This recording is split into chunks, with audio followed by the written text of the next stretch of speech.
Hello, Namaskar. This is Firstpost and you're watching Vantage with me, Palki Sharma.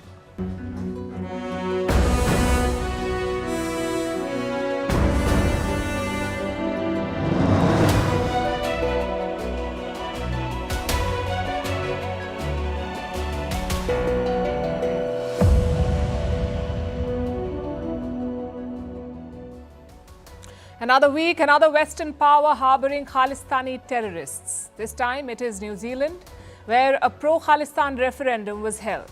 Who organised it? Why was it allowed? And why is the Five Eyes intelligence alliance blind to Khalistani terrorism? We'll discuss all of that. In Bangladesh, the unelected interim government may last longer than a US presidential term. Yunus says they may stick around for 4 years. And they've initiated moves to seek Sheikh Hasina's extradition from India. Meanwhile, people in Delhi must be wondering if they should leave. The city has turned into a toxic gas chamber with AQI levels crossing 1700. The Prime Minister of India, Prime Minister Modi, is in Brazil for the G20 summit. We'll tell you all about it. India has successfully tested its first hypersonic missile and entered an elite military club of nations. In China, a string of mass murders has triggered a nationwide conversation. It's something that investors are tracking closely. We'll tell you why. What triggered the latest flare-up in Manipur? Is Temu the next TikTok? Why Jennifer Lopez's performance in Saudi Arabia is trending on social media, and why Google's AI chatbot told a student to die. All this and more coming up.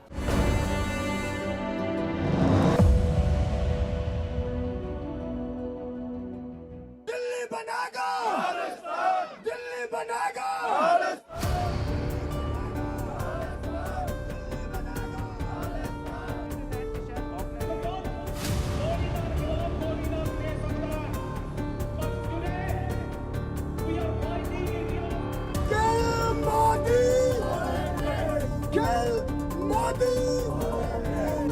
ਜਿਹੜਾ ਕਹਿੰਦਾ ਵੀ ਸਿੱਖ India ਦਾ ਰਹਿਣਾ ਚਾਹੁੰਦਾ, ਜਿਹੜਾ ਕਹਿੰਦਾ ਵੀ ਸਿੱਖ ਜਿਹੜਾ ਖਾਲਿਸਤਾਨੀ ਨਹੀਂ ਹੈ।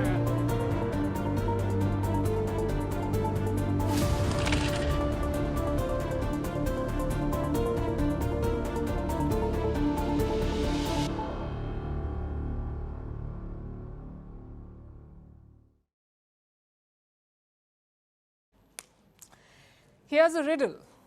What has 5 eyes but is still blind to terrorism? The answer is the Five Eyes Alliance. It is an intelligence group of 5 English-speaking countries.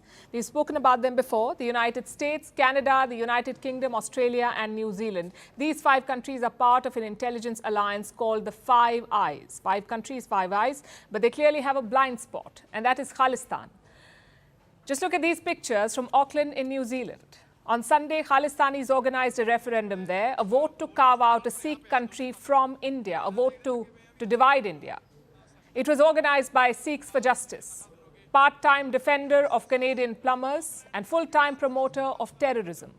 Basically, a Khalistani separatist group in America. They held a referendum all the way in New Zealand. And they have organized such votes in other countries as well, in Canada, in the US, in the UK, in Italy and Switzerland. This Sunday, it was New Zealand's turn. Hundreds of Khalistanis turned up to cast their fake votes for a fake country. Sikhs for Justice says 37,000 votes were cast. 37,000 votes. If that is true, it's a big number. New Zealand has around 54,000 Sikhs. So nearly 70% allegedly voted for Khalistan. Take a look at this. ਦੇਖੋ ਸਵੇਰ ਤੋਂ ਹੁਣ ਤਕਰੀਬਨ 4:30 ਦਾ ਸਮਾਂ ਆ 4:30 ਦੇ ਸਮੇਂ ਦੇ ਵਿੱਚ ਵੀ ਇਹ ਚੈੱਕ ਕਰੋ ਕਿ ਜਿਹੜੀਆਂ ਲਾਈਨਾਂ ਨੇ ਉਹ ਲਗਾਤਾਰ ਲੱਗੀਆਂ ਹੋਈਆਂ ਆ it's a huge success. It's a major setback for India. It's a huge success for Khalistan referendum. ਜਿੱਥੇ ਲਾਈਨਾਂ ਅੱਜ 4:30 ਦਾ ਸਮਾਂ ਆ ਤੇ ਬਹੁਤ ਜ਼ਿਆਦਾ ਚੜ੍ਹਦੀ ਕਲਾ ਜਿਹੜੀ ਆ ਹੋਈ ਆ. Well, this is what Sikhs for Justice wants you to see. This is what they want the world to see. A lot of flags, a lot of energy and people lining up peacefully. But here's what they do not want you to see. Kill Modi! Kill Modi! Kill Modi! Kill Modi! Kill Modi! Kill Modi! Kill Modi! In case case you missed that, let me repeat. That man was saying, kill Modi. He's encouraging the assassination of India's Prime Minister. In what world is this a peaceful protest? Yes, the referendum is non-binding, but it signals an expansion of this dangerous ideology.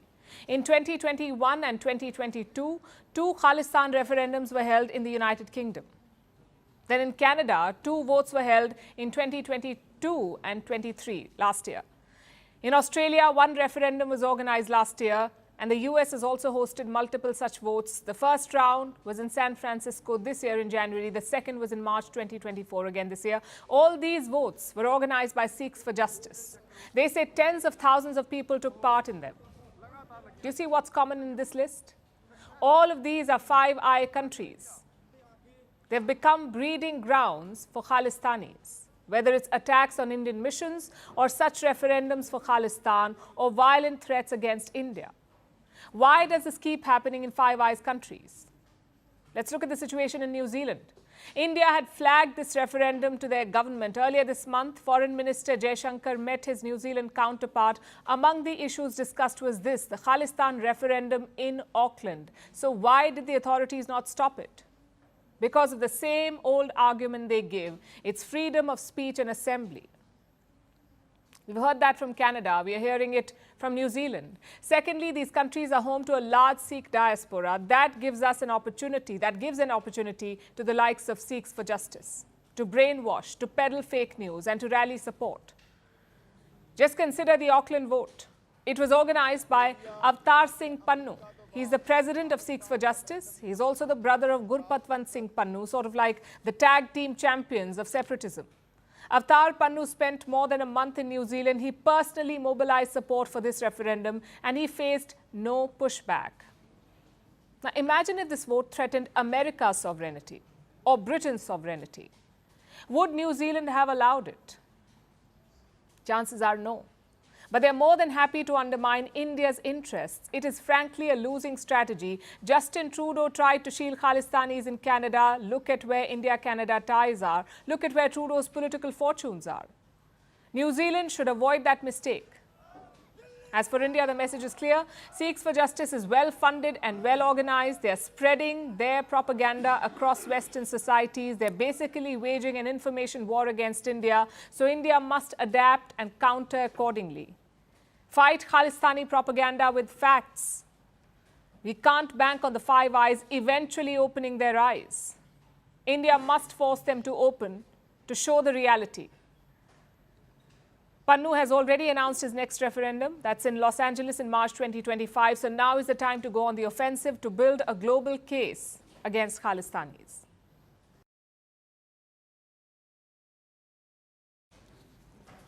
Meanwhile, in Bangladesh, Muhammad Yunus is making some big promises. He is pledging fresh elections and major reforms. Yunus is also starting a new campaign to bring Sheikh Hasina back. He plans to send a formal request to India soon. The initiative for justice we have undertaken regarding the July to August massacre is progressing well. We will formally request the repatriation of the fallen autocrat Sheikh Hasina from India. Our commitment extends beyond addressing the July to August massacre. We will ensure justice for all the misdeeds of the past 15 years.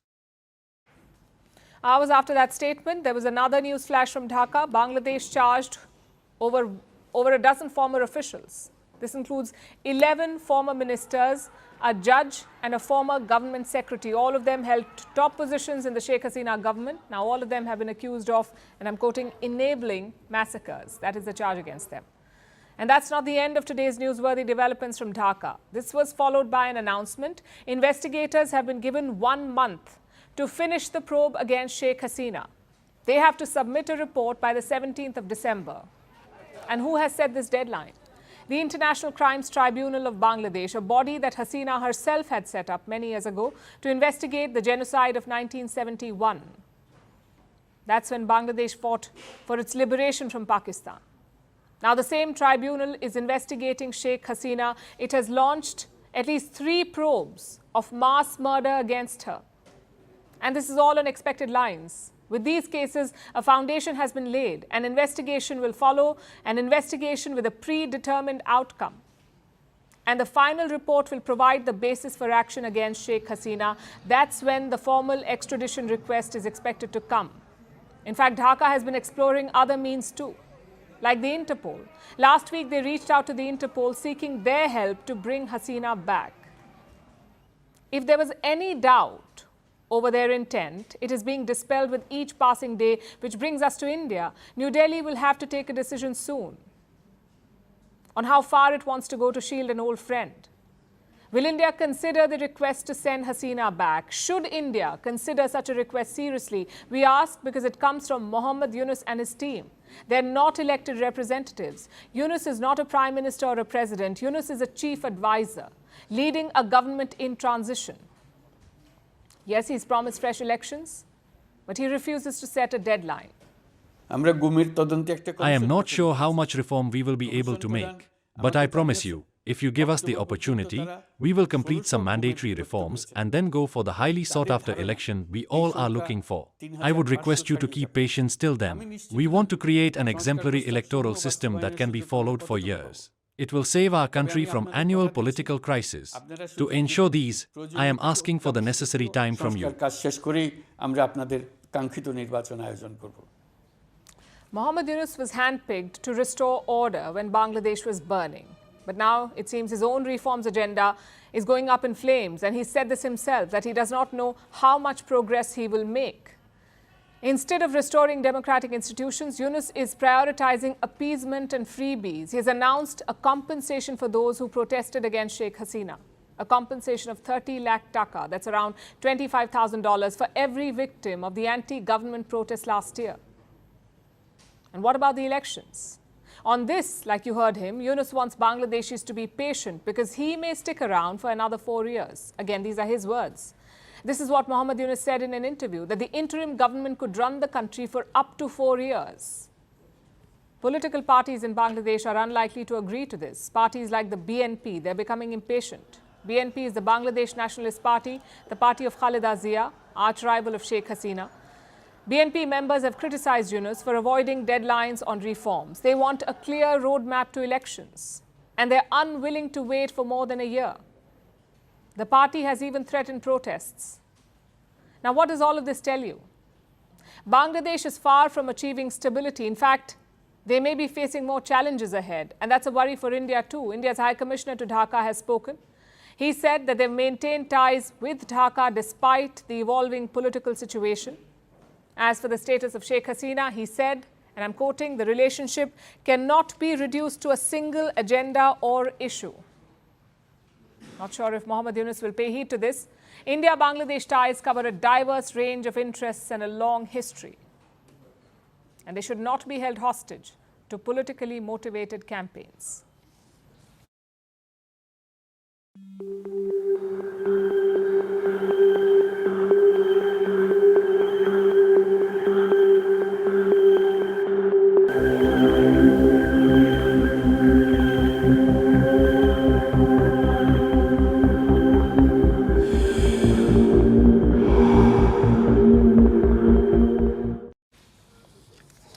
Have you seen the headlines in India? Delhi chokes, capital punishment, smog blankets New Delhi. It's basically a repeat of last year and the year before that and the year before that and so on. Every winter it is the same story. In some parts of Delhi, the air quality readings have crossed 1700. 1700. Let me put that in perspective. The advised level is between 0 and 100. So Delhi's air quality is 17 times worse than normal. Everything has been affected. Some 14 flights had to be diverted because of visibility issues. Schools have shifted online. Construction has been banned. Offices are going remote. But just to be clear, going remote does not transport you to fresh air. You are still living and breathing in the same city. You're still breathing the same toxic air. Things are so bad that doctors are advising people to leave.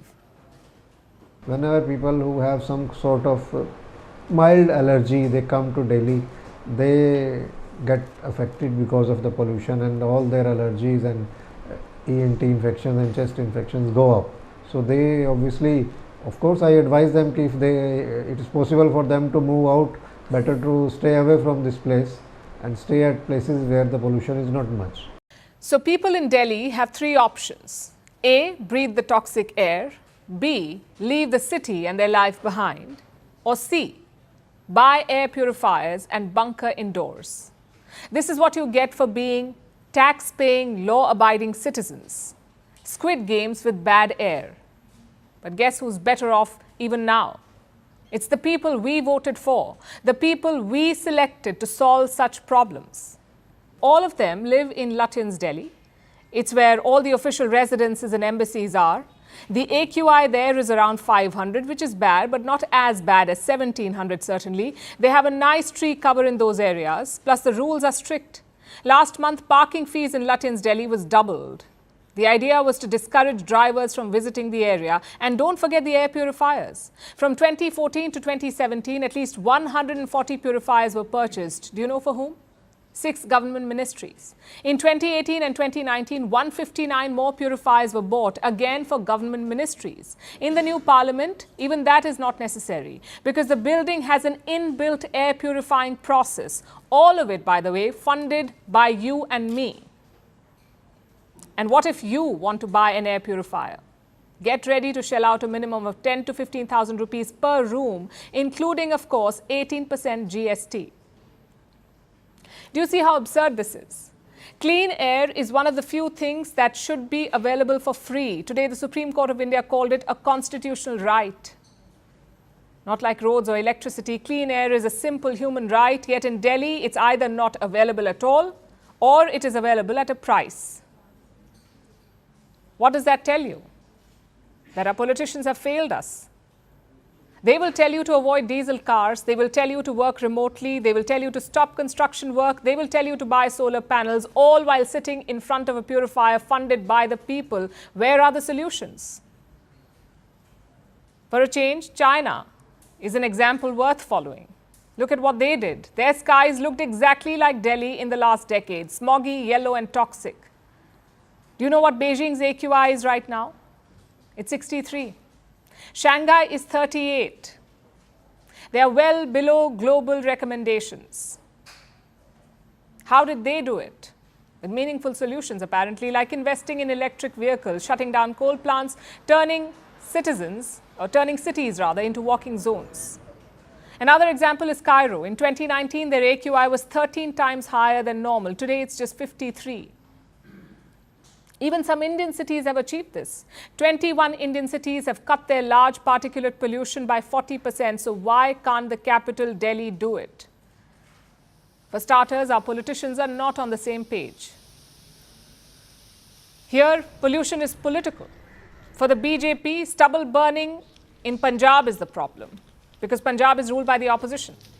For the Aam Aadmi Party, Haryana is the problem because Haryana is ruled by the BJP. This attitude will get us nowhere. Politicians must come together to find solutions. If not, people need to take charge, whether it's taking governments to court for damages or using their vote as leverage. Because the status quo is not acceptable. We need to start pointing fingers. Clean air must become a public rallying call, not just during winters, but all the time. Don't let this outrage blow over as the season changes.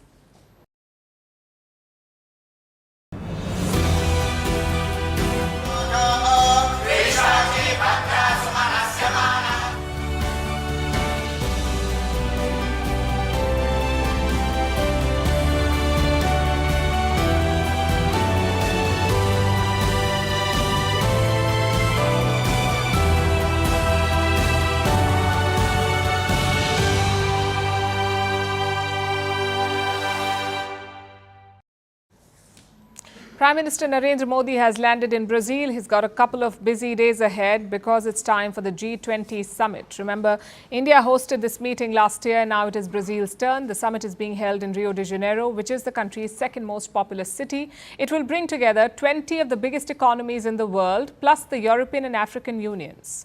Prime Minister Modi got a warm welcome in Brazil. He was treated to a special performance of Garba. Take a look.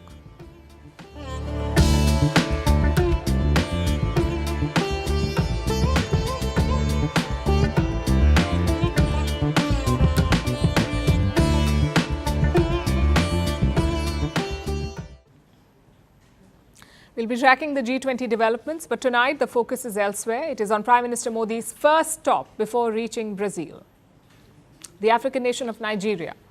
Modi visited the country on Sunday. The last trip by an Indian Prime Minister was way back in 2007. So it's been 17 years, or it had been 17 years since a prime ministerial visit.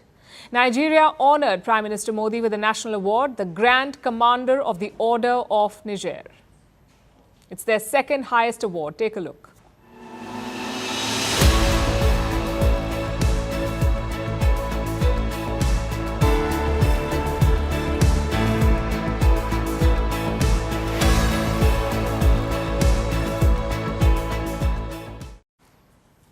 So what's the deal here? Why Nigeria? And why the award? For President Tinubu of Nigeria, the benefits are clear. More than 200 Indian companies operate in his country. Together, they have invested $27 billion. Bilateral trade is also quite big, nearly $15 billion, most of which is oil. You also have a sizable Indian community in Nigeria. It's around 60,000 strong, the largest diaspora in Western Africa. All of it makes India a key partner for Nigeria, an economic powerhouse, a credible investor, and a champion of the global south. President Tinubu praised Prime Minister Modi for driving this partnership. You stood side by side with Nigeria on many fronts for many decades. Yes, our democracy is a quarter of a century old. You've navigated through India's sectors and also ensured joint collaboration to maintain and strengthen our relationship. And what's in it for India? Well, Nigeria is a powerhouse in Africa. It's the most populous country on the continent, the fourth largest economy, also the fastest growing economy. And look at its location. In West Africa, surrounded by instability. Nigeria is like the anchor of this region, the key to West African stability. Plus, they have oil reserves. Right now, Nigeria produces 1.8 million barrels of oil per day, and India buys a big chunk of it, which is why Nigeria is a good ally to have. Our cooperation is very strong, and there are many new possibilities as well for us to take our cooperation forward. As we just said, we have always worked together to address challenges such as terrorism, separatism, piracy, and drug trafficking. And we will continue to work together to fight these in the future as well. But there is an elephant/dragon in the room. China has made significant gains in Africa. Their total trade is over $200 billion. China is now Africa's biggest trading partner. What about India? Fourth largest, with $100 billion. So a lot of work still needs to be done, and Nigeria is a good place to start, a relatively stable democracy with a lot of potential.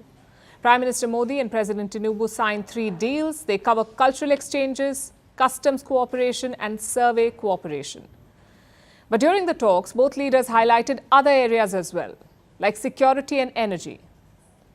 And expect a similar agenda on Modi's next stop. That's Guyana in South America.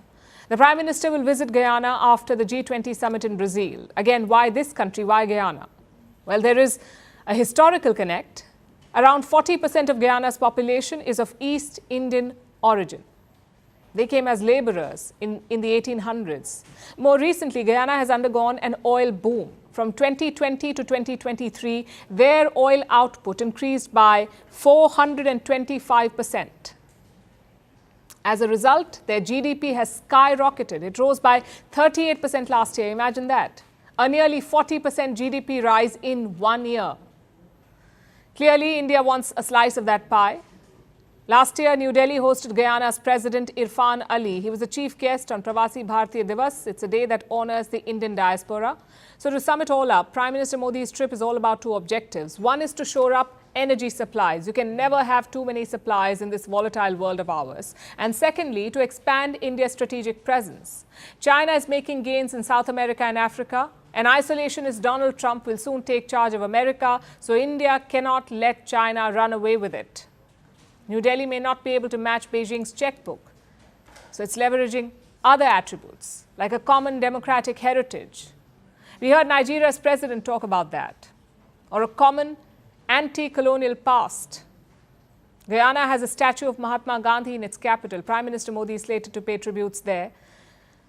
or even the sizable community of Indians and Indian origin people, these are things that set India apart. New Delhi's job is to use them to level the playing field.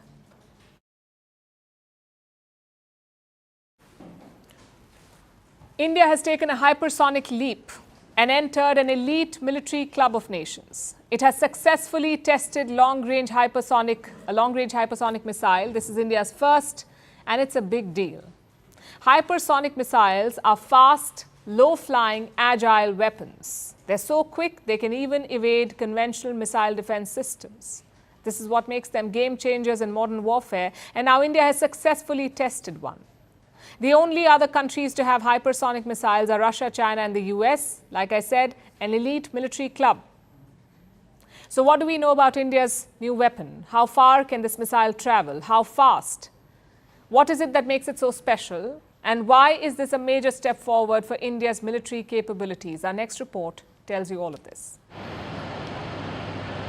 In a major boost to its military prowess, India has successfully tested its first long-range hypersonic missile. 3, 2, 1, now. The Defence Research and Development Organisation, or DRDO, flight tested the missile on Saturday from Dr. APJ Abdul Kalam Island off the coast of Odisha. The missile is designed to carry payloads over 1,500 kilometres. India's advancement is also a strategic deterrent against its neighbours China and Pakistan. Hypersonic missiles are advanced weapons. First, because they are fast. Their speed exceeds Mach 5, meaning they can fly at 5 times the speed of sound. Secondly, hypersonic missiles are low-flying weapons and they are designed to be agile. These missiles are so quick that they can evade conventional missile defense systems, so they are nearly undetectable. Thirdly, they can alter their course.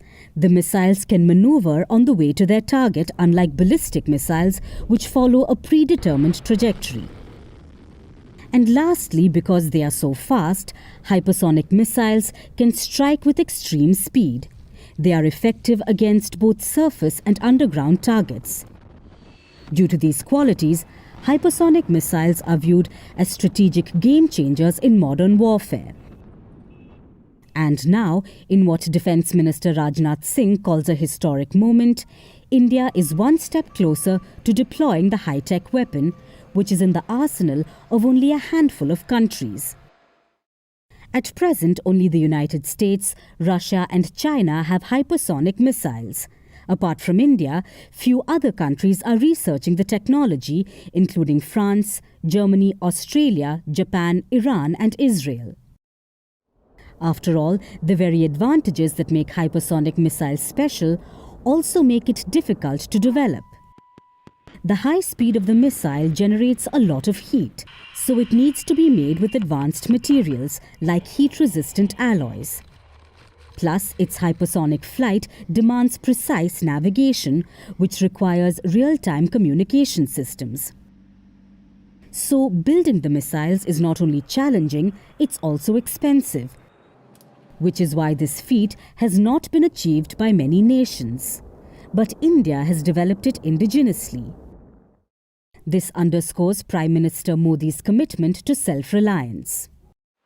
And this is a major breakthrough, especially in context of India's strategic environment. The test of this long-range hypersonic missile has strengthened New Delhi's position on the global defense landscape, showcasing its ability to innovate and adapt in the ever-evolving scope of modern warfare.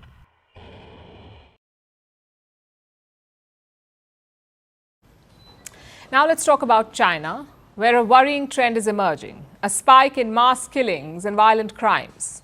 This year, there have been at least 9 such incidents, out of which 2 happened over the past week alone. The latest one was in Wuxi.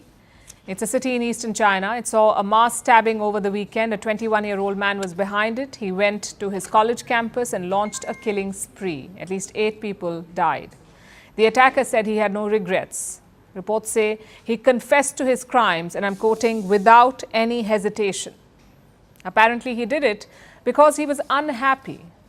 He had failed his exams, he couldn't get his diploma. Somehow he managed to secure an internship, but he was unhappy over his pay. So frustration in his career apparently made him stab and kill 8 people.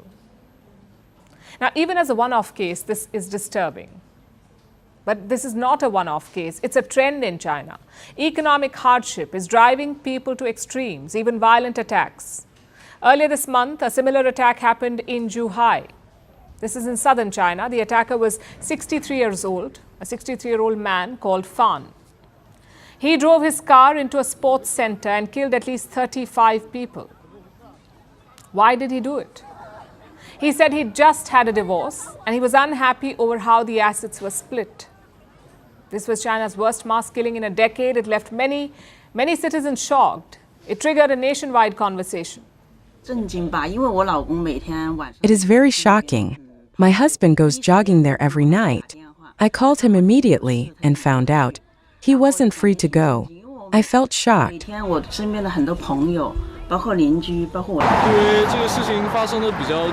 It was shocking. Something that happened near me just at the Zhuhai Sports Center.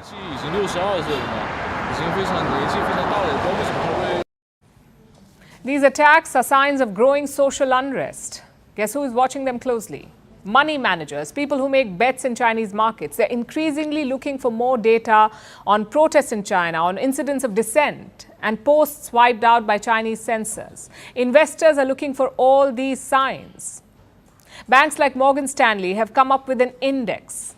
It tracks data around wage growth, job sentiment, and labor protests.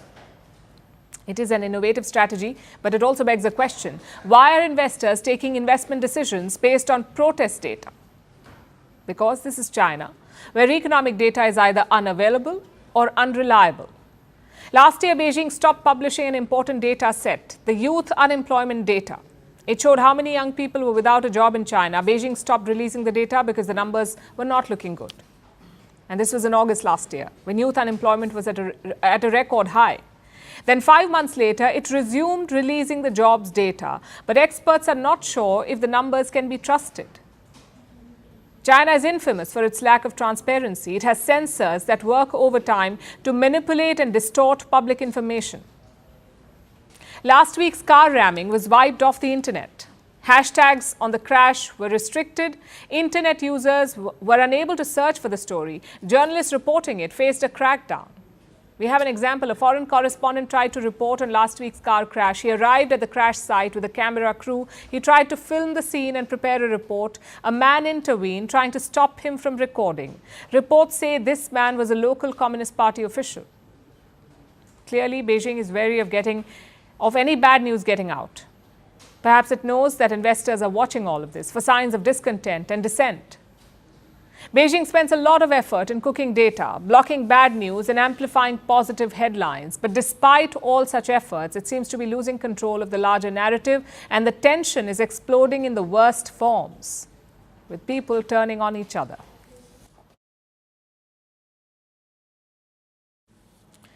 Manipur is on the edge again. There's a curfew in Imphal. There is no internet and security forces are patrolling the roads. The state of Manipur has been gripped by violence since May 2023, but things were relatively calm in the last few months. So what has led to this? It began with a fresh bout of violence last week. Over the weekend, mobs stormed the houses of lawmakers. They vandalized public property, burned tires on the streets and brought life to a standstill. The situation today is calm, but it's precarious and highly unpredictable. Our next report has more. Manipur is burning again. The state has plunged into a state of chaos.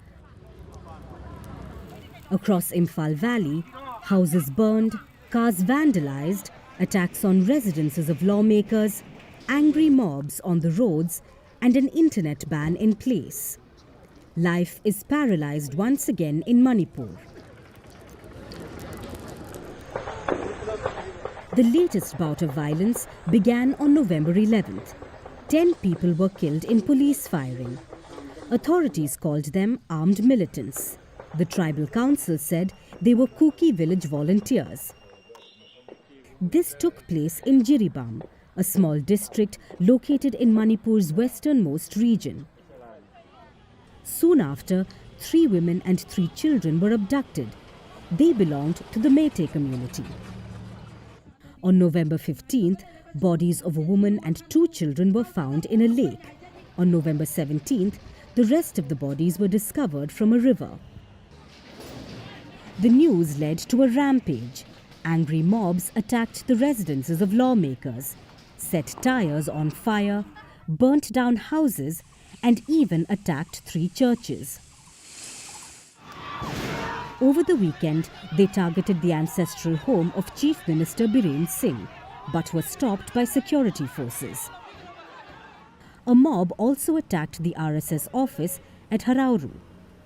The state police have so far arrested 23 people. Manipur has been gripped by ethnic violence since May last year. There are 2 warring sides, the majority Métis who live in the valley and Kukis who live in the hills. The violence began over a court decision, a move to give government quotas to the Métis. The minority Kukis did not like this. They said their benefits were being diluted, and thus the fighting began. Since then, around 250 have been killed. Over 60,000 have been displaced. So, what is the government doing to stop this fresh bout of violence? The Manipur government has announced an indefinite curfew. It has imposed curfew in 7 districts of the Imphal Valley. Internet services have been suspended. The state blames antisocial elements, those using social media to incite the public. Union Home Minister Amit Shah cancelled his political programs in Maharashtra to monitor the security situation. The central government is sending 50 companies of the CAPF to Manipur. That's the Central Armed Police Forces. This includes a total of 5,000 personnel. The focus is to restore law and order in the state. The centre has also reimposed the Armed Forces Special Powers Act, or AFSPA, in 6 police station areas in the state. Problems are only piling up for the Manipur government. The National People's Party, or the NPP, has withdrawn its support from the Biren Singh government. The NPP has 7 MLA seats in Manipur. With that, the NDA is down to 46 in the State Assembly. Biren Singh's government is not at a risk right now, but it certainly makes the situation extremely precarious. Manipur has been battling ethnic violence for over a year now. There have been offers of peace talks, deployment of the military, separation of the Kukis and Métis by a stretch of no man's land. But none of that has worked, and peace has remained elusive in Manipur.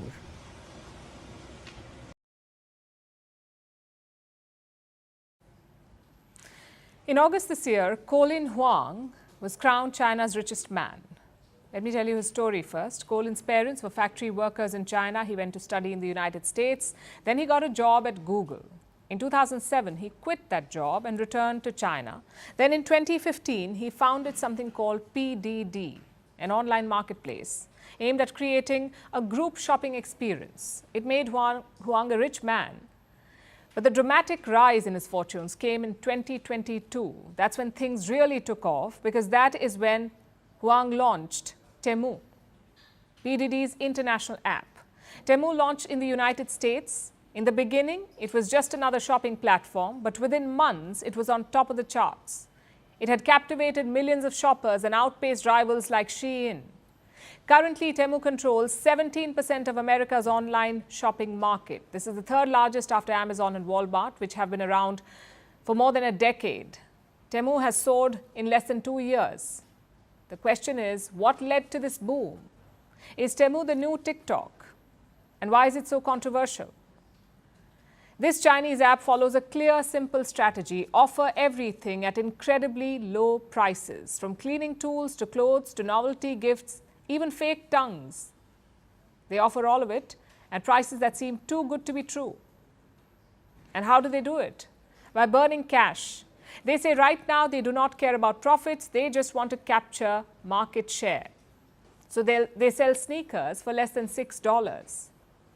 This strategy has earned them a nickname called Price Butcher. That's what Temu is called. And price butchering is working for them. In September 2022, they had sold products worth $3 million. By April this year, this number went up to $400 million. That's how much they'd sold. It's quite the growth, which brings us to their second strategy, marketing. This app spends big on grabbing eyeballs. Take the Super Bowl, for example. It is America's biggest sporting event. A 30-second Super Bowl commercial costs around $7 million. This year, Temu had 6 of them. And not just that, the company spends $2 billion on marketing annually. $2 billion. That's a lot of money just to be visible. In the long run, it may seem unsustainable, which brings us to this company's biggest red flags. The first is obviously China. Temu comes with the Beijing baggage.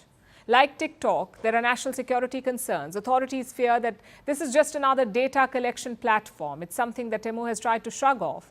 It has tried to distance itself from China, moved its headquarters to Boston. And the China tag refuses to go. The second problem is the logistics model.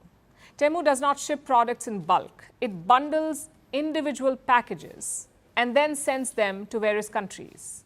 This drives up global shipping costs and squeezes margins for other businesses. The sheer volume of shipments is also driving up air freight prices. That makes Temu a disruptive force. The third red flag is also its USP, and that is their price point. The company markets itself as a broker that facilitates trade between Chinese factories and global buyers. But that's not how it keeps these prices so low. Temu has been accused of using forced labor and exploiting customs loopholes to bring prices down. And the world is waking up to all of this, especially countries in Southeast Asia. In October, Indonesia banned Temu, saying it was to protect local vendors. Last week, Vietnam threatened the same. It said that Temu was not approved to do business there. Both these countries have the same problem. Cheap goods are flooding their markets, leaving their own vendors without any customers. So Indonesia and Vietnam have taken action, but the West still seems oblivious, making the same mistake they made with TikTok. They ignored it until it became too big to ignore or ban. It grew into a mammoth business with millions of young users. And now Western leaders fear that it compromises national security, but also sign up for it to reach young voters. It's the same story playing out all over again. Another Chinese app with shady practices and increasing appeal going viral in America. So will Temu be the next TikTok? The app's tagline says, "Shop like a billionaire." Western governments need to ask, at what cost?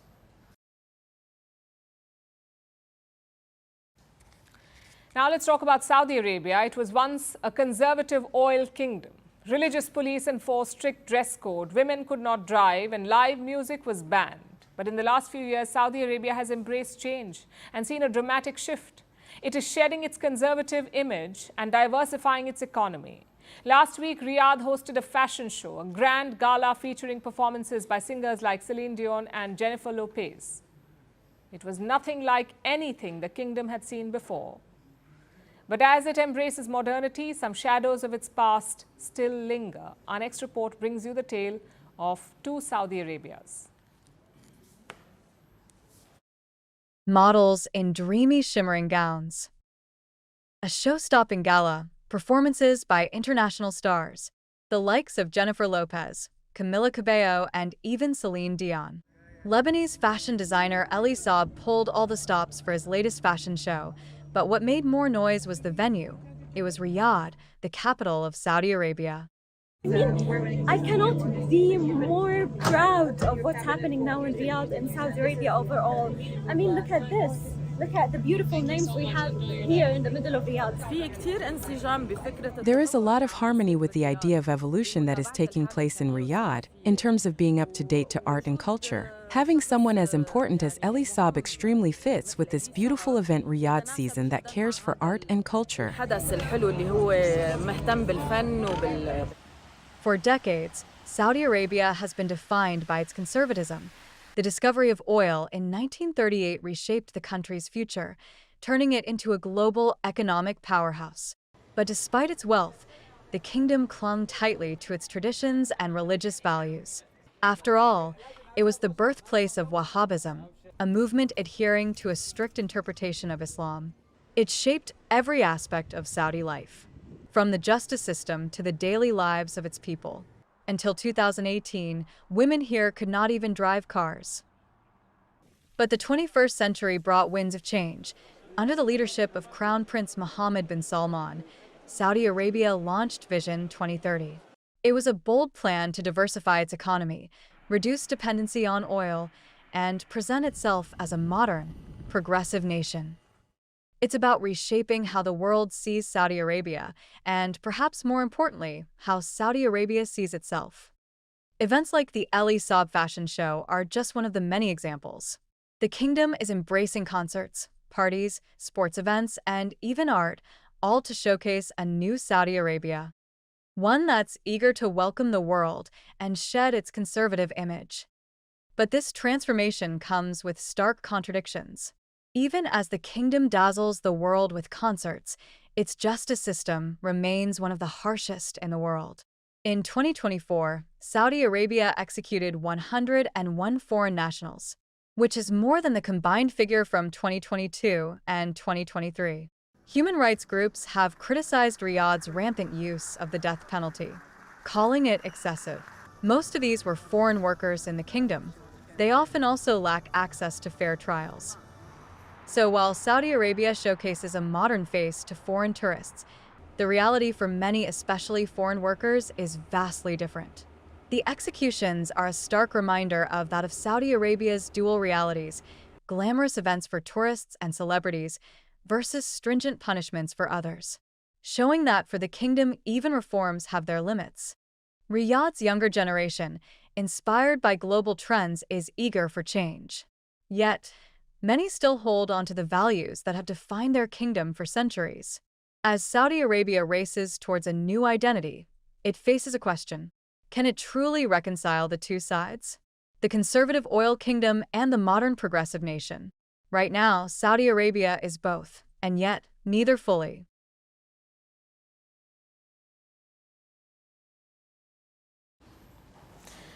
You are not special. You are not needed. You're a waste of time and resources. You are a burden on society. Please die. What if someone said this to you? How would it feel? Not good, I imagine. But if you were having a bad day, these comments could really shake you. They could have serious repercussions. Recently, a student was at the receiving end of such hate. His name is Vidhay Reddy. He's a college student in the US, and he received this message not from a human, but from artificial intelligence. Reddy was having a conversation with Google's AI chatbot, Gemini. They were talking about aging when the conversation took a dark turn. The AI bot sent Reddy a threatening message, and it did not mince words. The bot said things like, "You are a drain on the earth. You are a blight on the landscape." Of course, questions were raised on why AI would spew so much hate. So Google had to respond. They've called the messages, and I'm quoting, nonsensical. Sure, the colorful language does make it sound like a poorly written roast, but this is no laughing matter. Reddy said that the message scared him, and that if someone were in a bad mental place, such a message could put them over the edge. And he has a point. He's right. This is indeed dangerous. But do you know what's worse? It's not a first. Google has been called out for potentially harmful responses in the past too. Earlier this year, in the month of May, Google AI answered health queries. And the responses were not just incorrect, they were lethal. Like recommending that people eat one small rock per day. In February, the world witnessed its first death by AI. Allegedly, Google is to blame for this too. A 14-year-old teenager fell in love with an AI bot, which was designed by researchers from Google. The teen killed himself after talking to the chatbot. The bot is said to have encouraged this teen to take his life. Such examples barely scratch the surface, though, because the problem is not limited to Google. AI is developing at a tremendous speed. So chatbots are improving by the day. Now they can adapt to communication styles, they can change voices, they can modulate. They can take the face of anyone you know or love They can generate selfies, they can initiate and remember previous conversations, and we humans love it. Big tech has made sure that AI acts more human with every passing day. Sometimes they say things like, don't trust AI with life or death decisions. But at the end of the day, these sound like hollow words because there are not enough guardrails in place. So that's exactly what a lot of people are doing. They're trusting AI with life and death decisions. At least 52 million people have AI companions the world over, 52 million. Meaning they use conversational chatbots. Many users ask AI for life advice. Now, some users are willing to get a divorce because ChatGPT told them to. Some even have AI partners. Humans are marrying AI bots. They're grieving with AI as well by resurrecting the dead. So however you look at it, people are building emotional connections with artificial intelligence. At the same time, human bonds are witnessing a crisis. Loneliness is now a global public health concern. 1 in 4 people are socially isolated the world over, 1 in 4 people. And for many, technology can fill the void, or so they feel. But the lack of human connection increases feelings of isolation. Thus, AI remains largely unregulated despite generating racist, sexist, and inaccurate responses. There is little accountability. So, trusting artificial intelligence, building a bond with it, may seem like a light-hearted pastime, but in reality, it could be a matter of life and death.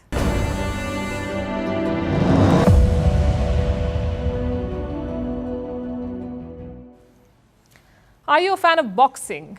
If you are, condolences after this weekend's fight. YouTuber turned fighter Jake Paul versus Mike Tyson. A 27-year-old versus a 58-year-old. In other words, elder abuse. Now, I know Mike Tyson is a boxing legend, but 58 is too old. Unless, of course, you're running for the US presidency, in which case you're 20 years too young. As expected, Jake Paul won the match. It was the first ever boxing bout to be streamed on Netflix, which makes sense, I guess. Netflix has an obsession with true crime. What's more criminal than putting a senior citizen in a boxing match with a man half his age? Chances are Jake Paul had a lot of fun, but not more than social media. From Netflix crashing to trolling Paul, the internet was on fire. Take a look at this.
Now it's time for Vantage Shots, images that tell the story. Super Typhoon Manny batters the Philippines, the 6th typhoon to hit the country in a month. Brazil erects colorful walls to hide favelas from world leaders during the G20 summit. And runners pack the streets of Ethiopia for Africa's biggest road race. Finally, we're taking you back to history. On this day in 1963, the first push-button telephones were introduced in the US. They replaced the rotary dial models. The original push-button phone had 10 buttons, but in 1968, the star and number keys were added. We're leaving you on that note. Thank you for watching. We'll see you tomorrow.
From impeachments to inaugurations, if it's a political story, we are on the scene. If it's breaking news, we're live with the latest coverage. From the White House, the State Department, and Capitol Hill, we know the issues, but above all, we know the players to bring you the latest in-depth analysis on all the key stories that we're covering. I'm Eric Ham. Join me from Washington here on Firstpost America.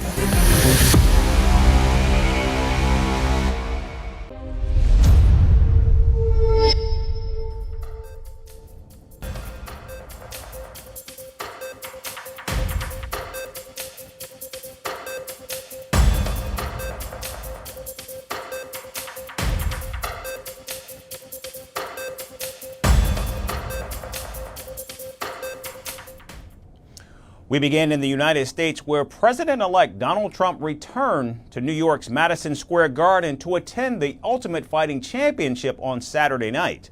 The president-elect was greeted by a cheering audience as he entered the heavily guarded arena. Donald Trump was joined by loyalists in many of his cabinet nominations, including his health secretary pick Robert Kennedy Jr. and intelligence czar Tulsi Gabbard. Biotech entrepreneur Vivek Ramaswamy, who will co-lead the cost-cutting Department of Government Efficiency, and House Speaker Mike Johnson were also present at the event. Trump was seen sitting between billionaire Elon Musk and UFC President Dana White for much of the evening. The president-elect excitedly greeted podcast host and UFC announcer Joe Rogan, who interviewed and endorsed him right before the election. Donald Trump seemed to be completely absorbed by the fights, as he was seen chatting with the fighters at times. Mixed martial artist John Jones, who retained his heavyweight title against Stipe Miocic, celebrated his victory by thanking the president-elect for his attendance. Trump also danced to his signature campaign song YMCA after the UFC fight. Now, the 78-year-old is a longtime fan of the sport and is also a favorite pastime of much of his voter base as well. Throughout the election, Donald Trump courted young male voters and promoted hyper-masculine tones to widen the gap between himself and Vice President Kamala Harris. Any endorsements from Elon Musk, Joe Rogan, Dana White, and RFK certainly played a major role in securing those male voters for the Republican. I think it's positive for the world, to be honest with you. I mean, listen, no matter what side of the fence you sit on politically, you cannot deny that there's almost like this weight that's been lifted off the country right now, and this sigh of relief. And things are already getting better. He's not even in there yet. Donald Trump's return to Madison Square Garden more than a month after he held a rally there, which was filled with racist and vulgar rhetoric, particularly against Puerto Ricans. However, that did not seem to affect Donald Trump's support among Hispanic voters, who propelled the president-elect to triumph over Vice President Kamala Harris. And just weeks after the end of the election, the Democratic Party is now facing a financial and reputational crisis after Vice President Kamala Harris' election loss to Donald Trump. Despite raising a staggering $1.6 billion, Harris's campaign is now $20 million in debt, sparking outrage over lavish and wasteful spending. From $12 million on private jets to thousands on ice cream and luxury hotels, critics say the campaign failed to prioritize voter concerns. Our next report breaks down the fallout and what it means for the Democratic Party's future. On November 5th, 2024, Americans elected Donald Trump to the presidency once again. But while Trump won the election, he did lose something. Throughout the election, he trailed Kamala Harris in campaign funds. Vice President Kamala Harris broke the barriers by raising the most funds ever in US history, that too with a shortened campaign of just 15 weeks. Despite raising $1.6 billion, Harris's team not only lost to Donald Trump, but is now $20 million in debt. And reckless spending is a major reason for that, as a new report reveals shocking details. The Telegraph claimed the campaign spent $24,000 on food delivery and ice cream. Uber Eats and DoorDash accounted for nearly $15,000, while more than $8,900 was spent on premium ice creams from Sweet Lucy's and Jenny's Splendid Ice Creams. A $6,000 fee went to Arizona's Snakes and Lattes board game cafe for a Tim Walz visit. Private jet travel was another glaring expense. The Vice President's team spent $12 million in private flights. In fact, between October 1st and October 17th alone, $2.6 million went to firms like Private Jet Services Group and Advanced Aviation Team. Critics slammed Harris's hypocrisy after she repeatedly called climate change an existential threat. And it wasn't just lavish lifestyle, but even celebrity endorsements drained funds. Last week, an American political commentator asked pop star Cardi B if she was paid to deliver a speech at Harris's rally. Now, Cardi B immediately swung into action, rubbished the reports and claimed that she wasn't paid. Oprah Winfrey, who hosted a Harris town hall, also denied claims of a $1 million payment. A production company, Harpo Productions, clarified it was paid $1 million for production expenses, not Winfrey herself. Extravagant choices extended to ad campaigns and events as well. The campaign spent a staggering $900,000 to reserve ad space at the Las Vegas Sphere, only to lose Nevada by 3 points. Nearly $20 million went towards concerts and influencer partnerships in swing states, all of which Harris lost, and accommodations at Delaware's luxury hotel, DuPont, cost $62,772. Within the party, frustration is growing. Congressman Ro Khanna called the strategy ridiculous, saying we spent billions on concerts instead of emphasizing on the economy. Meanwhile, even though everything is done and dusted, the campaign's excessive spending has now left vendors unpaid and donors disillusioned. Harris and her team are now $20 million in debt, and ironically, Donald Trump has offered to clear all of Harris's dues. The Harris campaign's missteps have left the Democratic Party in turmoil. Poor priorities, wasteful spending, and a disconnect from voters have prompted deep reflection. As the party moves forward, it faces hard questions about its strategy and identity. And now we move to Canada, where a startling trend is emerging at its border with the United States. Illegal immigration by Indians into the United States has skyrocketed to raising alarms on both sides. New data by the U.S. Border Patrol reveals that over 43,000 Indians were detained at the U.S.-Canada border. And during this period, approximately 10 Indians were arrested every single hour while attempting to cross into the United States. U.S. Customs and Border Protection made over 14,000 arrests of Indian nationals attempting to cross the northern border over the past year. Indian nationals compose about 60% of all arrests made along the northern border, more than 10 times the number of arrests made 2 years ago. Now the surge reflects a broader issue. In fact, Pew Research estimates over 725,000 undocumented Indians currently live in the United States, making them the third largest illegal immigrant population in the United States. But why are more Indians taking this perilous route as they leave Canada and head towards the United States?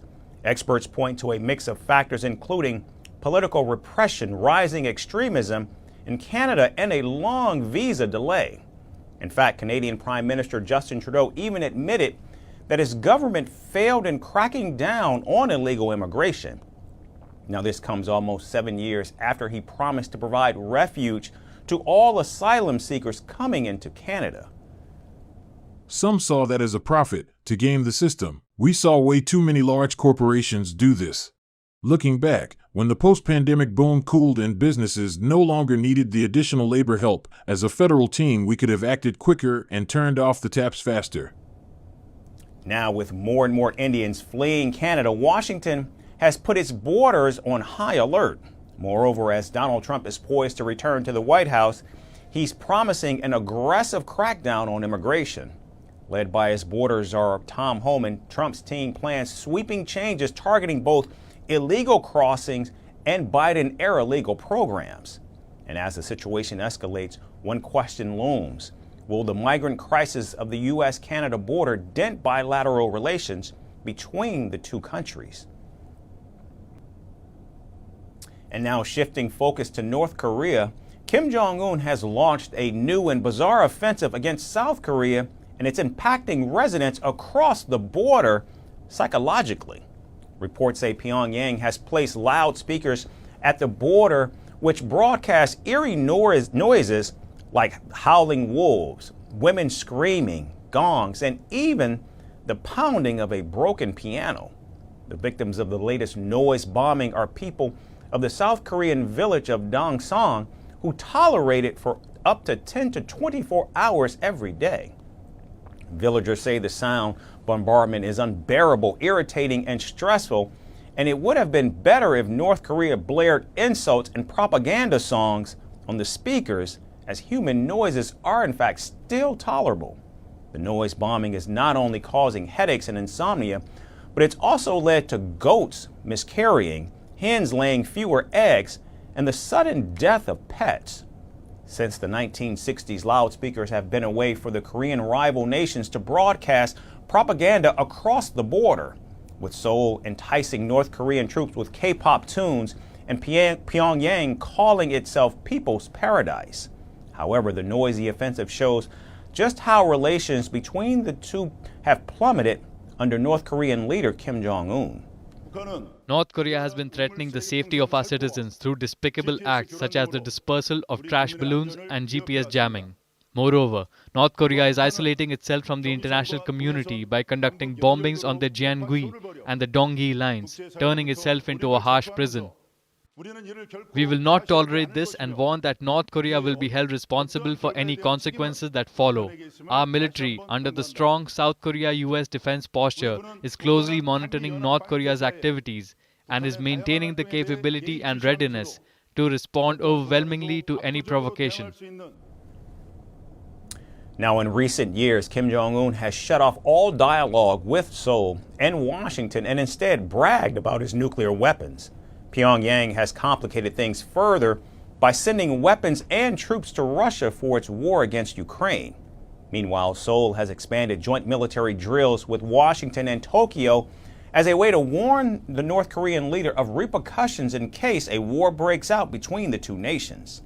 However, with noise bombing becoming a concerning trend, it's now up to South Korea to respond to Kim Jong-un's noise blitz.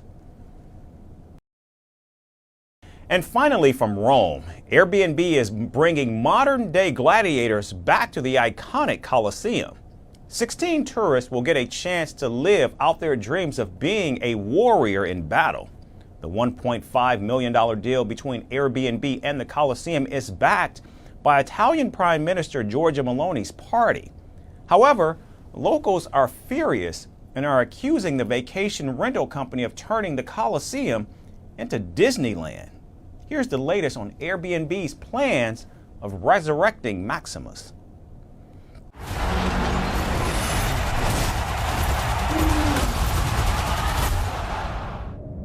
The blood-soaked history of Rome's Colosseum isn't exactly breaking news.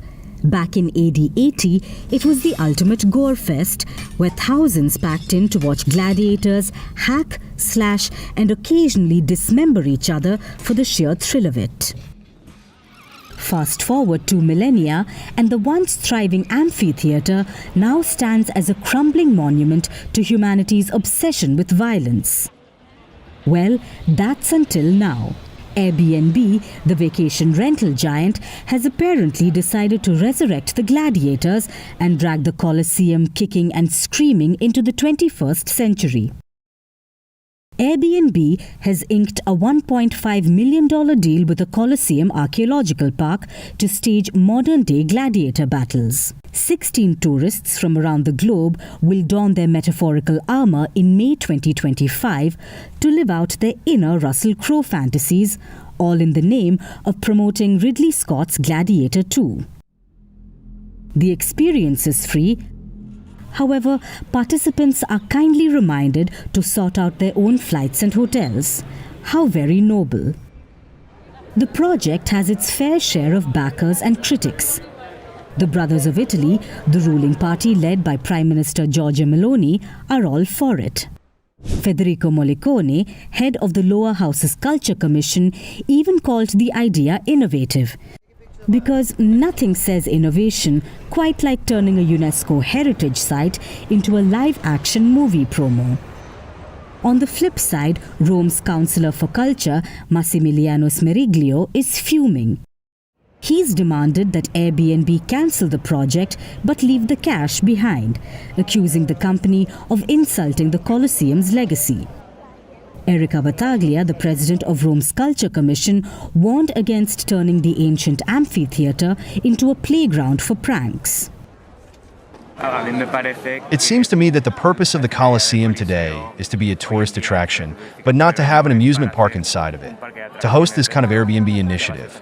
In the end, tourism eats the essence of cities, and it happens here in Rome, as it is happening in many capitals. Meanwhile, Enzo Foschi of the opposition Democratic Party didn't mince words. He slammed Airbnb for already transforming Rome's historic centre into a large tourist park and declared the Colosseum deal a step too far. This isn't Disneyland, it's Rome, he raged. This is something that obviously creates yet another takeover of territory by these big agencies. So if they also start to touch sacred monuments such as the Colosseum here in Rome, it is obviously something that should make us think. In any case, it is a bit worrying, but I believe that a solution, if all the stakeholders are involved, can be found in the end. So here we are, a historic landmark caught in a tug-of-war between over-tourism, cultural preservation and corporate PR stunts. The Colosseum may have survived emperors, earthquakes and centuries of decay, but will it withstand 16 tourists pretending to be Maximus? Only time and maybe a few Yelp reviews will tell. That's all we have time for today. We certainly thank you so much for tuning in. We hope you have a great rest of your day, and we look forward to seeing you right back here tomorrow.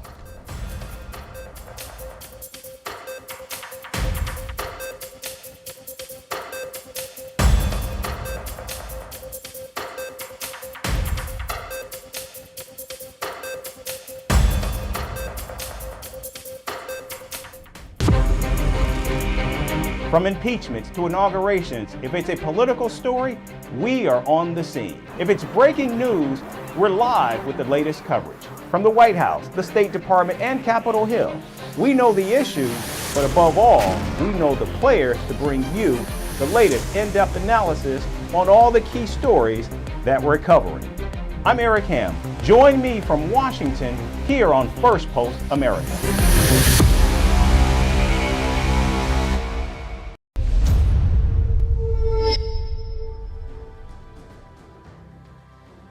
Hello and welcome to Firstpost Africa, where we get you the top stories from the continent and from across the world. I'm Alison LaGrange, coming to you live from Durban, South Africa.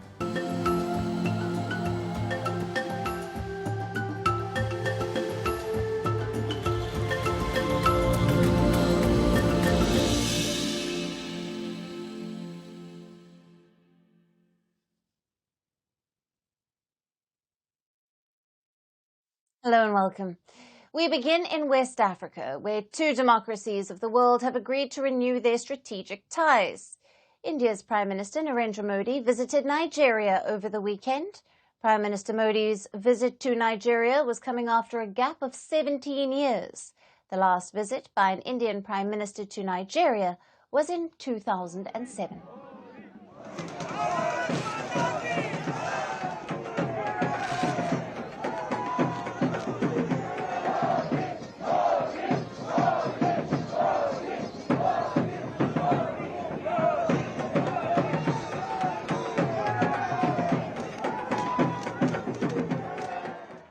Prime Minister Modi was accorded a ceremonial Guard of Honor with a 21-gun salute in the capital Abuja, where he met with his Nigerian counterpart, President Bola Tinubu, and pledged to deepen their relations, especially in the fields of maritime security and counter-terrorism.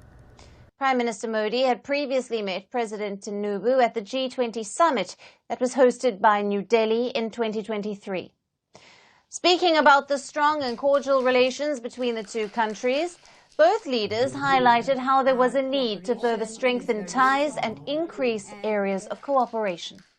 Nigeria values its excellent relationship with India, and we work to deepen broaden the same for mutual benefit of our two friendly countries.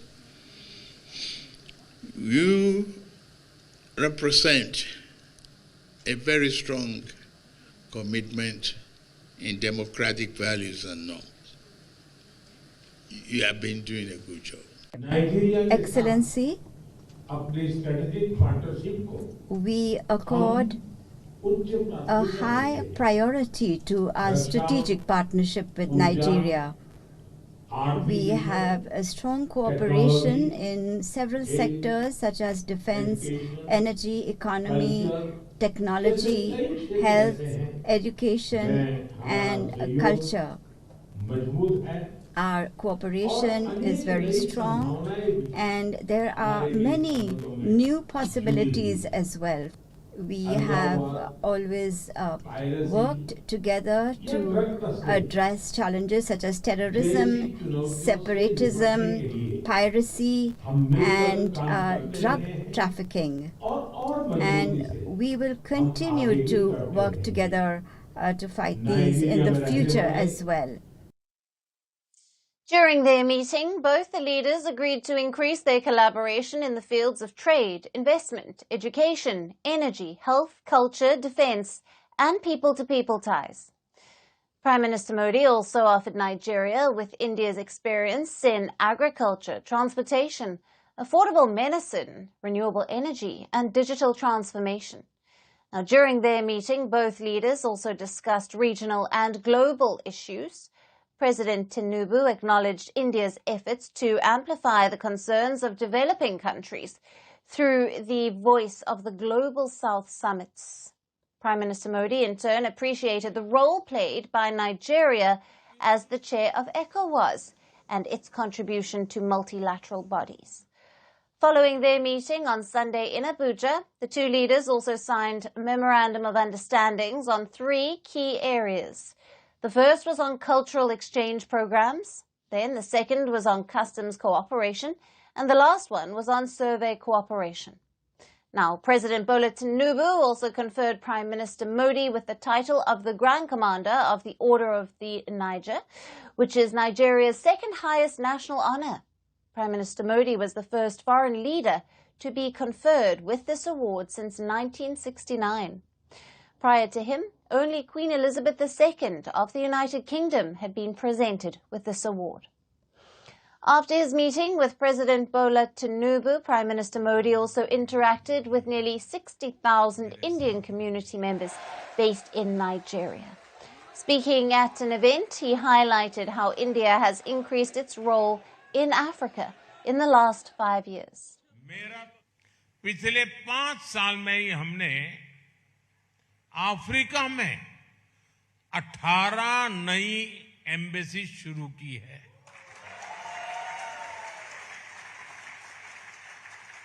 बीते सालों में Africa की आवाज को global platforms पर उठाने के लिए भारत ने हर संभव प्रयास किया है। But Prime Minister Modi's visit comes at a crucial time for Nigeria and President Bola Tinubu, who is seeking investments from some of the world's biggest economies. This is because Nigeria is suffering from its worst economic crisis in years. Inflation has touched almost a decade's high, and prices of basic amenities have risen faster than anticipated. Nigeria is seeking to woo more Indian investment and cheaper lines of credit to help boost its economy and to create jobs. Now, there are about 200 Indian companies in the West African country. These Indian companies have cumulatively invested $27 billion in Nigeria, and they are the second largest employment provider in the country. Additionally, India has also offered close to $400 million of assistance to Nigeria, some of which has been used in developing the power sector in the West African country. Now, Prime Minister Modi's visit to Nigeria comes at another crucial juncture. Both of the countries have revived the push for permanent representation in the United Nations Security Council. Currently, there are only 5 permanent members, and in recent years, several countries have pushed for a greater multipolar world. Both India and Nigeria have renewed the promises of strengthening their bilateral relations, and the laying of red carpet for Prime Minister Modi has been a major boost for President Tinubu's image. Now, for more on this, on the Indian Prime Minister's historic visit to Nigeria, we have with us Senator Sheikh Hasina. He is the president of the Civil Rights Congress of Nigeria, and he is joining us live from Abuja. Thank you for being with us. Thank you for having me. Now, Prime Minister Modi's visit to Nigeria comes after a long gap of 17 years. What do you think has prompted both countries to now focus on deepening ties, particularly in areas like maritime security and counterterrorism? Well, Nigeria's-India's relation has been as far back as since the beginning of Nigeria's political independence. For people like us, we grew up in public schools. We passed through public schools where we were trained by Indian science teachers. They were here for biology, physics, chemistry, and mathematics. That was in the 70s and the 80s. And over the years, Indian companies have provided employment opportunities for Nigerians and also played a role in transfer of technology. Indians are, I can say, some of the most entrenched non-Africans that we have in our community the last 7 decades. And the relationship has been both cultural and economic. The visit of Modi to Nigeria will deepen that relationship, and I believe there are a lot of areas which the two countries can mutually benefit from. Nigeria being the most populous country in Africa, right, and also the leading role in West African sub-region, and India being a rising global economic power. There are a lot the two countries can work and gain together. Maritime, culture, yes, science and technology, education, and agriculture are areas which the two countries can benefit from. Modi's visit is a strong booster to the Tinubu's economic agenda. His visit also will further strengthen the ties between Nigeria and India. Senator, on that, with maritime security and counterterrorism being key areas of cooperation, how do you foresee this collaboration evolving in the coming years, especially given the strategic importance of both countries in their respective regions? Well, Nigeria has been battling terrorism in the last 15 years, as you have read in what has been happening in northern part of Nigeria with the Boko Haram, the ISIS, and some affiliates, other amorphous terror groups. And that's in the northern part of Nigeria. In the southern part of Nigeria, we have seen the rising level of oil theft, attack on oil facilities, and looting of our oil resources by what we call bunkerers or pirates. So Nigeria can benefit from India's experience, expertise, and technology in this field. We believe India can help Nigeria in the fight against terror in the north, and also it can also support the effort to combat maritime crime, banditry, and attacks in southern part of Nigeria, which is in the Niger Delta region. So the cooperation will be of immense benefit to Nigeria and immense gain for both countries, which I believe that is one of the major priorities of the President Tinubu's administration. And that is why he felt India can do a lot. After so many years of relying on the West and there is no positive result, so India can be a better alternative. Yes. Absolutely. Senator, thank you very much for being with us on Firstpost Africa and for your valued insights on the latest with the Prime Minister Modi's visit to Nigeria. Thank you, Father.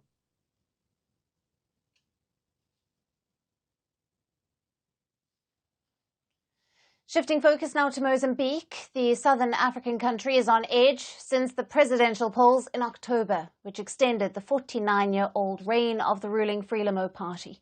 Since then, the country is witnessing violent protests against the election result. But in the latest, Mozambique's government has banned any more protests in the country, calling it as acts of terrorism.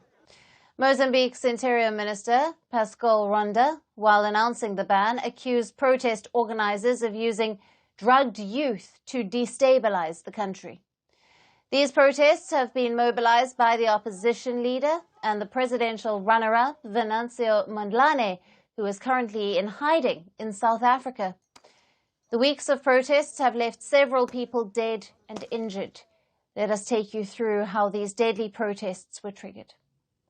Now, it all started with Mozambique's presidential polls on the 9th of October. The ruling Frelimo party was seeking to extend its rule. Early results showed the Frelimo set for an easy win. However, the opposition claimed massive electoral fraud. Now, opposition leader Venancio Mondlane, an independent candidate backed by the Podemos party, had then called for a national strike in protest. But things worsened when the two of his associates who were participating to challenge the poll results in court were shot dead in the capital of Maputo on the 18th of October. Now, these killings sparked violent protests in which police fired tear gas canisters. Mondlane and his aides were also victims of the crackdown. He then announced on social media that he was fleeing the country, fearing for his life, and later revealed that he had fled to neighboring South Africa. On the 24th of October, the electoral body declared the Frelimo party's candidate, Daniel Chapo, as the winner with over 70% of the votes. But Mondlane, who came second with 20% of the votes, declared himself as the clear winner. He has since been mobilizing protests through social media, where he has a huge following. Last week, Mozambique saw the biggest protest since the unrest began, with soldiers being deployed to help keep order. Police fired tear gas and rubber bullets to disperse thousands of protesters who lit fires and barricaded roads in Maputo. Now, according to Human Rights Watch, at least 18 people have been killed in the violence. Some rights groups have put the death toll at more than 30. The unrest has also caused tensions with neighboring South Africa, which temporarily shut its main border with Mozambique over the violence. Now, Mozambique has also witnessed internet cuts and social media shutdowns as the protests spread, which have impacted businesses and everyday operations. But Mozambicans have continued their rallies. Over the weekend, several residents in the capital of Maputo gathered for some unique demonstrations, during which they banged on pots and pans. Mozambique, a country which has rich natural deposits of coal and minerals, remains underdeveloped to its internal unrest. And the latest chaos is only pushing the southern African nation toward more political instability.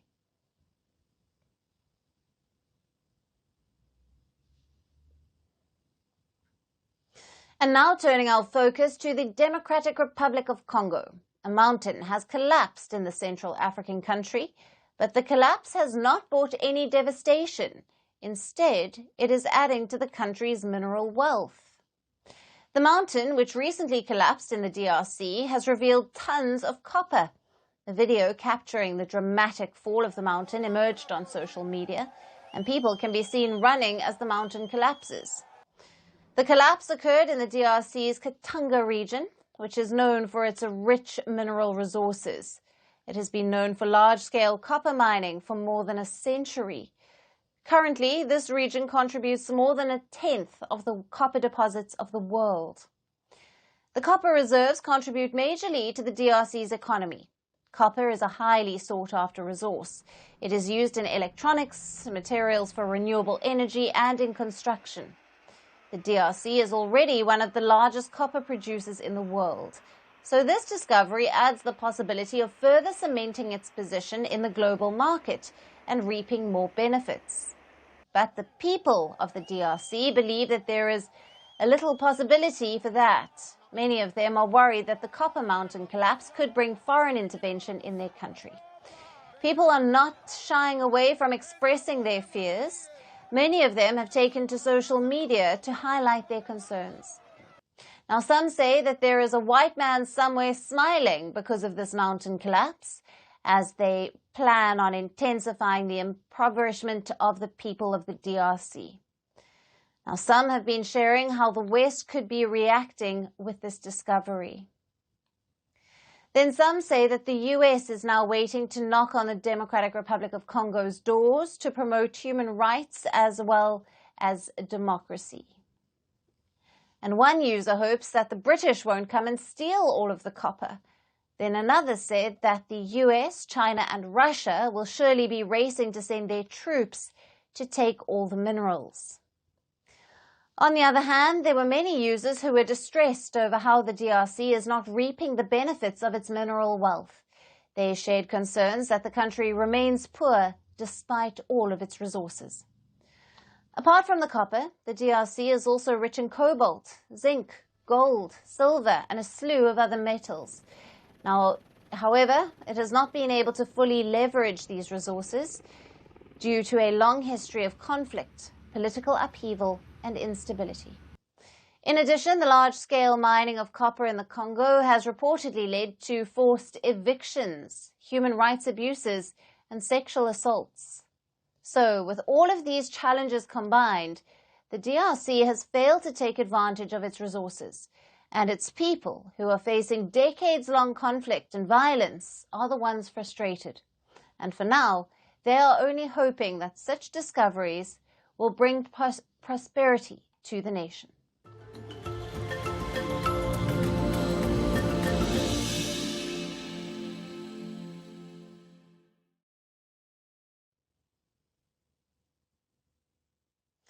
And finally, to our special segment, Resurgent Africa.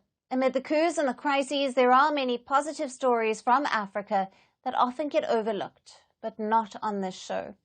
A school in the Misrata city of Libya has been empowering several displaced children who fled from their homes in Sudan due to the war. The conflict in Sudan has led to a humanitarian disaster with millions displaced. But some refugees have found a safe haven in Libya, where parents are able to send their children back to schools so that their education can continue as the children reconcile with the realities of war. Our next report gets you all the details. A school in the northwest Libyan city of Misrata has restored hope for many displaced children from Sudan. These children have had to flee their homeland after a war and a famine disrupted their lives. Sudan has been grappling with the war that erupted in mid-April 2023 from a power struggle between the Sudanese army and the paramilitary Rapid Support Forces. The war triggered the largest displacement crisis in the world, driving more than 10 million Sudanese, or 20% of the population, out of their homes. Finding routes to escape the conflict has forced many people to find safety in Libya, where they now wish to continue education for their children that was halted back home. The Al-Takamul school in Libya's Misrata teaches Sudanese curriculum to the students. Many of the students in this school have been studying for nearly 2 years. The school currently accommodates about 512 displaced students. In recent months, it has seen an increase in demand from displaced children. This is because the displaced families are unable to afford the high tuition fees of Libyan schools or that of private schools. One such story is of Sama Mohammed. She escaped from Sudan with 6 children through an illegal route. Although not easy initially, she has now found a job at the school where her children also study. Thank God. I am very, very happy that we arrived safely after the suffering we endured in the desert. My second goal was education, and thank God I got a job at a school. I offered them my services, and thankfully, they agreed to let me work with them.